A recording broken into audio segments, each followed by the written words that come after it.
Assalamualaikum warahmatullahi wabarakatuh.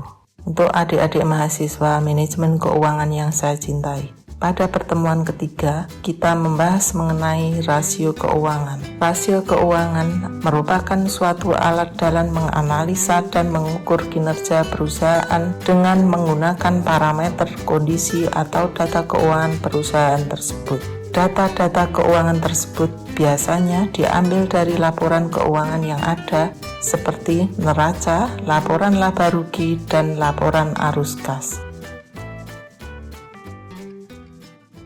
Sebelum kita bahas lebih lanjut terkait dengan analisa rasio, kita akan mempersiapkan datanya terlebih dahulu.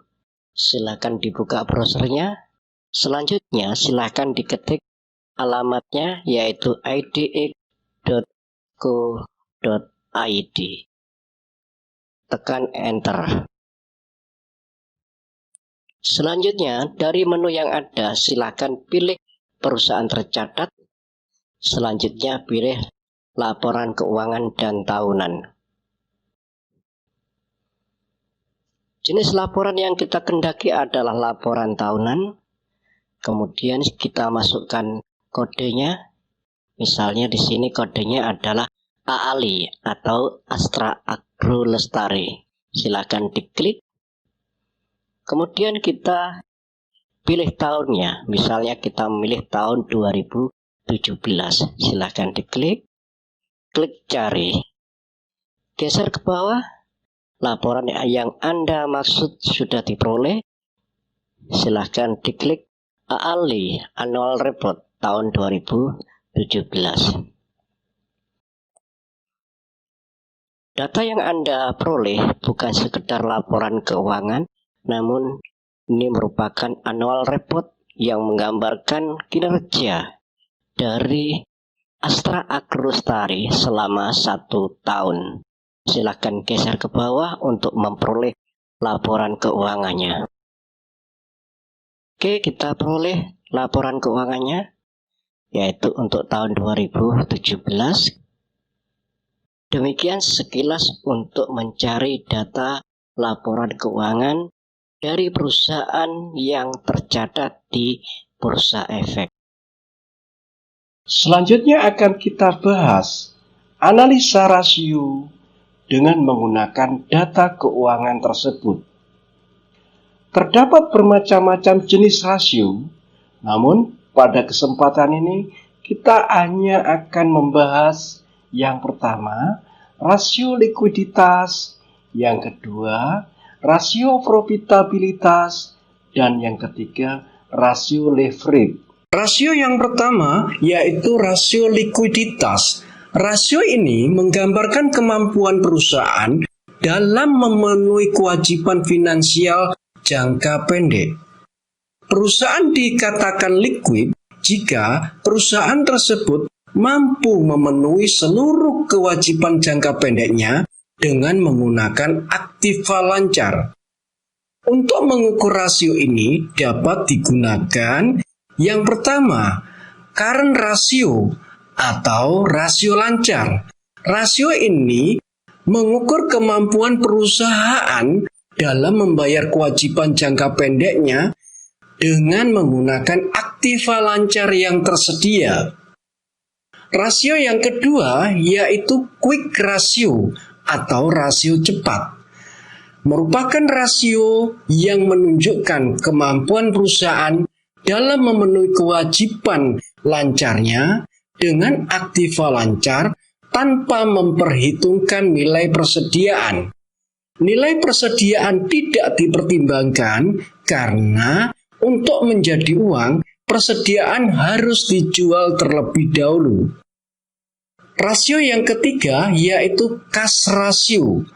Rasio ini lebih ekstrim karena rasio ini hanya membandingkan antara kas dengan harta setara kas dengan hutang lancar.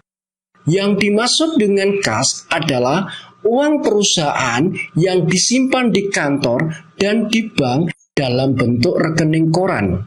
Sementara harta setelah kas adalah harta lancar dengan mudah dan cepat dapat diuangkan. Berdasarkan data yang ada, maka ketiga rasio tersebut dapat kita hitung. Current ratio, di mana nilai aktiva lancarnya sebesar 4.245.730. Untuk hutang lancarnya 2.309.417, sehingga current ratio dapat kita peroleh 1,838. Yang kedua, quick ratio, di mana aktiva lancarnya 4.245.730, nilai persediaannya 2.018.104. Hutang lancarnya sebesar 2.309.417. Sehingga nilai quick ratio-nya diperoleh 0,9658. Yang ketiga, cash ratio. Nilai kas dan setelah kas sebesar Rp262.292, sedangkan hutang lancarnya Rp2.309.417, sehingga nilai kas rasionya 0,114.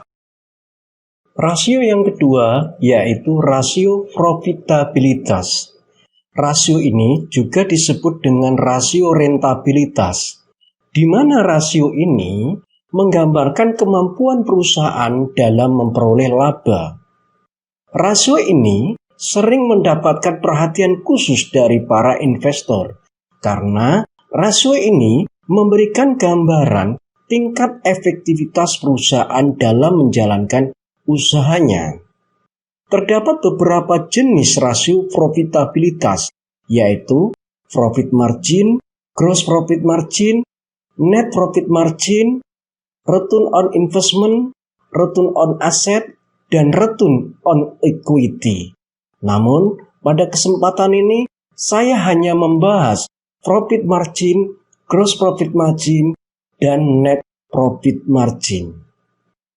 Pada rasio profit margin dan net profit margin, ada hal khusus yang harus kita perhatikan. Yang pertama, yaitu antara penjualan dengan penjualan bersih. Yang dimaksud dengan penjualan bersih adalah penjualan dikurangi dengan diskon return penjualan, sementara itu penjualan adalah penjualan itu sendiri. Namun kalau tidak kita temukan datanya, penjualan sama dengan penjualan bersih. Selanjutnya, pada laba bersih dengan laba kotor. Jika laba kotor adalah penjualan dikurangi HPP, namun kalau laba bersih adalah sama dengan EAT atau earning after tax. Berdasarkan data yang ada, kita bisa menghitung rasio-rasio tersebut. Yang pertama, profit margin. Profit margin sama dengan laba bersih dibagi dengan penjualan, di mana laba bersihnya sebesar Rp2.113.629, sedangkan penjualannya Rp17.305.688, sehingga kita bisa memperoleh rasio profit margin sama dengan 0,12 atau 12%. Selanjutnya, pada rasio gross profit margin, di mana laba kotornya sebesar Rp4.145.250, sedangkan penjualan bersihnya adalah Rp17.305.688, sehingga kita bisa memperoleh rasio gross profit margin 0,24 atau 24%.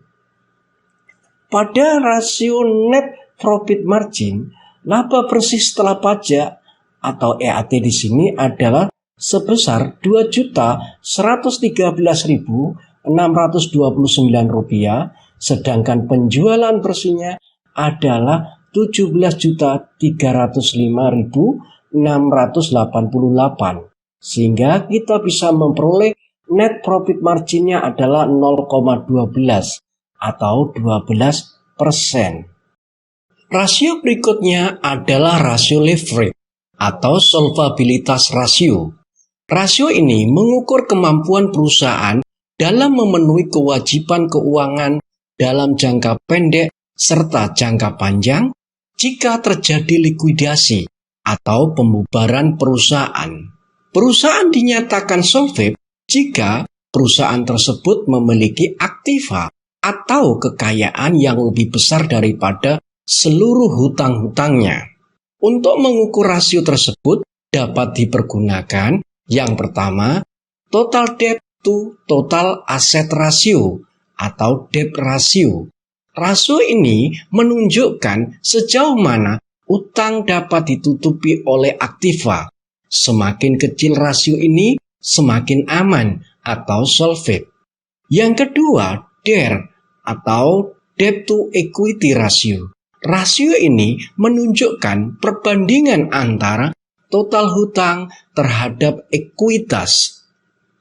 Berdasarkan data yang ada, maka rasio-rasio tersebut dapat kita hitung.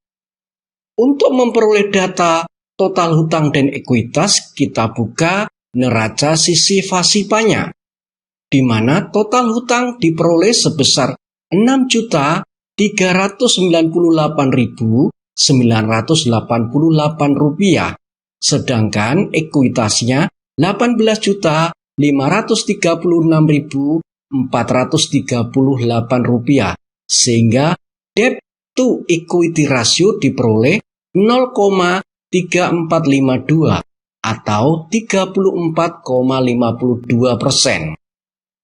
Sedangkan debt ratio total hutangnya diperoleh Rp6.398.988.